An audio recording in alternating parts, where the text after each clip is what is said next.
ચલો વિદ્યાર્થી મિત્રો, આજનો આપણો ટોપિક છે શ્વસન. બરાબર. પહેલા આપણે પોષણ વિશે માહિતી મેળવી. પોષણની અંદર બરાબર સ્વયંપોષી પોષણ અને વિષમપોષી પોષણ વિશે માહિતી મેળવી હતી. હવે એના પછી બીજો જે પ્રકાર છે તે છે શ્વસન. તો શ્વસન વિશે માહિતી મેળવતા પહેલા તમને એ વસ્તુ ખબર હોવી જોઈએ કે જારક શ્વસન કોને કહેવામાં આવે છે અને અજારક શ્વસન કોને કહેવામાં આવે છે. જારક શ્વસન હોય છે તે ઓક્સિજનની હાજરીની અંદર થતી હોય છે, અને જ્યારે અજારક શ્વસન છે તે ઓક્સિજનની ગેરહાજરીની અંદર થતી પ્રક્રિયા છે. તો અહીં ચલો આપણે જોઈએ કે જ્યારે આપણે ખોરાકના કણો લીધા હતા, એટલે કે આપણે પોષણ વિશે માહિતી મેળવી, તો પોષણની અંદર આપણે ખોરાકને શું કર્યો હતો? મેળવ્યો હતો. તો ખોરાકનું નાના નાના કણોની અંદર રૂપાંતરિત થાય. બરોબર. હવે તેને શોષી શકાય તેવા સ્વરૂપમાં રૂપાંતરણ થયું હતું. હવે આ ખોરાક છે તે ક્યાં પહોંચે છે? તો કે કોષ સુધી. બરોબર. સજીવોનો પાયાનો એકમ બરોબર શું કહેવામાં આવે છે? કોષ. તો હવે કોષ સુધી ખોરાક પહોંચે છે, એટલે કયા સ્વરૂપમાં ખોરાક પહોંચે છે? તો કે ગ્લુકોઝ. હવે ગ્લુકોઝ સ્વરૂપે ખોરાક છે તે હવે કોષ સુધી પહોંચે છે, અને ગ્લુકોઝ છે બરોબર તેનું સૂત્ર તમને ખબર છે C6H12O6. એટલે અહીં શું લખ્યા છે? કાર્બનના તેની અંદર કેટલા અણુઓ જોવા મળે છે? 6 અણુઓ તેની અંદર જોવા મળે છે. હવે આ જે ગ્લુકોઝ છે તે ક્યાં જાય છે? કોષ રસમાં. એટલે કે કોષ કેન્દ્ર બરોબર. જે કોષ છે તો કોષની અંદર શું આવેલું હોય? કોષ રસ આવેલો હોય. બહારનો જે ભાગ છે તેને કહેવામાં આવે છે કોષ રસ, અને અંદર એક તમને જે ટપકા જેવી રચના જોવા મળે છે તેને કહેવામાં આવે છે કોષ કેન્દ્ર. તો હવે આ ગ્લુકોઝ જે તે કોષની અંદર રહેલો જે કોષ રસ છે ત્યાં પ્રવેશે છે, અને અહીં શું થઈ જશે? તો કે ગ્લુકોઝ છે તેનું રૂપાંતરણ થઈ જાય છે પાયરુવેટ. તો આ પાયરુવેટ ની અંદર રૂપાંતરણ થાય છે ત્યારે અહીં ગ્લુકોઝના કેટલા અણુઓ હતા? કાર્બનના 6 હતા. ત્યારે અહીં કાર્બનના કેટલા અણુઓ થઈ જાય છે? 3. એટલે કે પાયરુવેટ છે ટૂંકમાં કેટલો બને છે? 2 પાયરુવેટ બનશે. બરોબર. કેમ કે તેને શું થઈ જાય? બેલેન્સ પ્રક્રિયા રહેવી પડે ને. તો એટલા માટે અહીં કાર્બન 6 છે, તો અહીં પણ કાર્બન કેટલા મળે છે? તમને 6 મળશે. પરંતુ પાયરુવેટ છે તો પાયરુવેટ ની અંદર કાર્બન કેટલા આવેલા હોય છે? 3. એટલે કે પાયરુવેટ તમને કેટલા મળે છે? 2. એટલે કે અહીં તમને જે પાયરુવેટ મળે છે 3 કાર્બન વાળું, તેની સાથે થોડીક માત્રાની અંદર તમને ઉર્જા મળે છે. ઉર્જા બરોબર, જેને આપણે તમે શું કહો છો? એટીપી. બરોબર. Adenosine triphosphate. Adenosine triphosphate. બરાબર. એડિનોસાઇન ટ્રાઇફોસ્ફેટ એટલે કે તેની અંદર ફોસ્ફરસ છે બરોબર, તેના અણુઓ કેટલા જોવા મળે છે? 3. એટલે તેને કેટલો કહેવાય છે? ટ્રાઇફોસ્ફેટ. તો તેવી જ રીતે તમને કીધું છે તેની અંદર થોડીક માત્રાની અંદર એનર્જી મળશે. પાયરુવેટ છે બરોબર, તે બધા જ સજીવોની અંદર તમને જોવા મળશે. પરંતુ તમને શું કીધું છે કે જ્યારે ઓક્સિજનની ગેરહાજરીમાં થતી પ્રક્રિયા, એટલે કે અમુક જે સજીવો છે બરોબર, ઓર્ગેનિઝમ છે, તે શું જોવા મળે છે?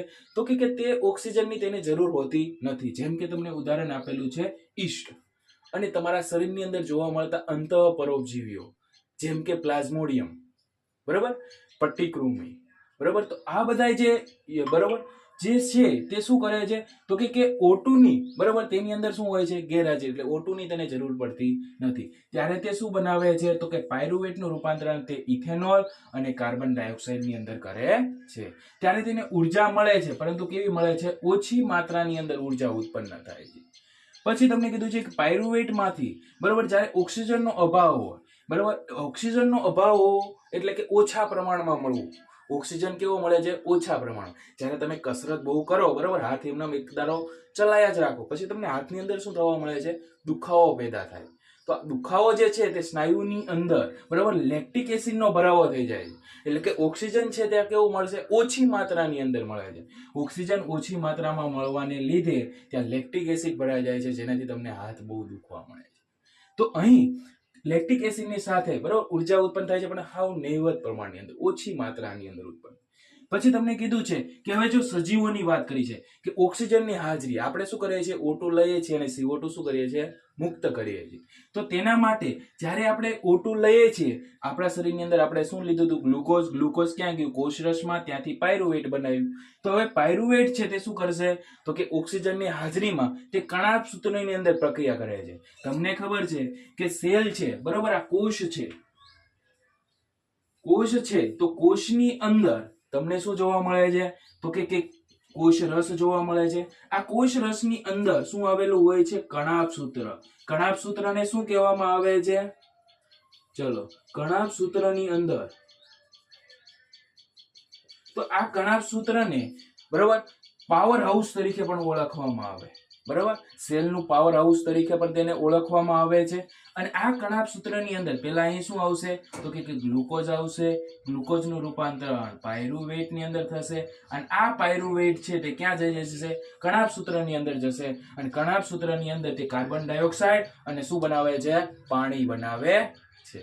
બરોબર, તો અહીં આપણે જોયા કે ઓક્સિજનની ગેરહાજરી. તો તમને થતું ઈસ્ટની અંદર કેવી રીતે પ્રક્રિયા થતી? ત્યાં પણ શું આવેલો હોય? સેલ. બરોબર, સેલ હોય, સેલની અંદર શું આવેલું હોય? કોષ રસ. તો કોષ રસની અંદર આ પ્રક્રિયા થઈ અને ઇથેનોલ બનાવતું હોય. બરોબર, અહીં શેમાં થતી હોય? કોષ રસમાં પ્રક્રિયા થાય. કેમાં થાય? કોષ રસ.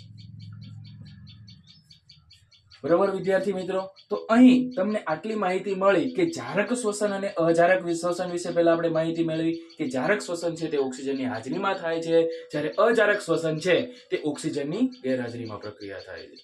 તો અહીં બીજું આપણે માહિતી મેળવી બરોબર કે ગ્લુકોઝ છે તેનું કન્વર્ટ શેની અંદર થઈ જાય છે? પાયરુવેટ ની અંદર થાય છે અને કાર્બનના કેટલા અણુઓ મળે છે? 3. હવે તે ઓક્સિજનની ગેરહાજરીમાં પ્રક્રિયા કરશે ત્યારે તેને ઇથેનોલ અને કાર્બન ડાયોક્સાઇડ મળે છે. અભાવ હશે ત્યારે લેક્ટિક એસિડ બનાવશે અને ઓક્સિજનની હાજરી હશે ત્યારે તે શું બનાવે છે? કાર્બન ડાયોક્સાઇડ અને પાણી બનાવે છે. તો ચલો વિદ્યાર્થી મિત્રો, આટલું તમારે થોડુંક યાદ રાખવાનું છે. અને તમને એ પણ ખબર છે કે વનસ્પતિ દિવસ દરમિયાન બરોબર પ્રકાશ સંશ્લેષણની પ્રક્રિયા કરે ત્યારે તે શું મેળવે? O2 મેળવે અને CO2 શું કરે છે? બહાર કાઢે છે.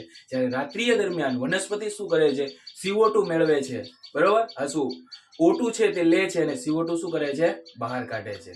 બરોબર, એટલે જ તે તમને કહેવામાં આવતું હોય કે અમુક વનસ્પતિઓ હોય તેની નીચે તમે રાત્રિ દરમિયાન સૂવું જોઈએ નહીં, કારણ કે તે પણ શું કરતી હોય? CO2 છે તે બહાર કાઢતી હોય. બરોબર, અને જો સ્થળીય જે પ્રાણીઓ હોય છે બરોબર તે વાતાવરણમાંથી ઓક્સિજન મેળવી લે છે, પરંતુ જલીય પ્રાણીઓ છે તે કેવી રીતે ઓક્સિજન મેળવતા હશે? તો કે જલીય પ્રાણીઓ છે તે દ્રાવ્ય ઓક્સિજનનો શું કરતી હોય? ઉપયોગ કરતી હોય. પાણીની અંદર દ્રાવ્ય ઓક્સિજન મેળવેલો હોય અને તે કેવો હોય? વાતાવરણ કરતા ઓછી માત્રાની અંદર હોય. એટલે જ તમે માછલીઓને જોયું છે તેનું મુખ ઘડીએ વળીએ ખુલ્લું બંધ થતું હોય. તે શું કરતી હોય? તો કે પાણી છે તેને મેળવતી હોય અને પાણી છે તે ક્યાં જશે? ઝાલરોની અંદર જશે અને ઝાલરોમાંથી દ્રાવ્ય જે ઓક્સિજન છે તે મેળવતી હોય અને વધારાનું જે પાણી હોય તે બહાર નીકળી જતું હોય.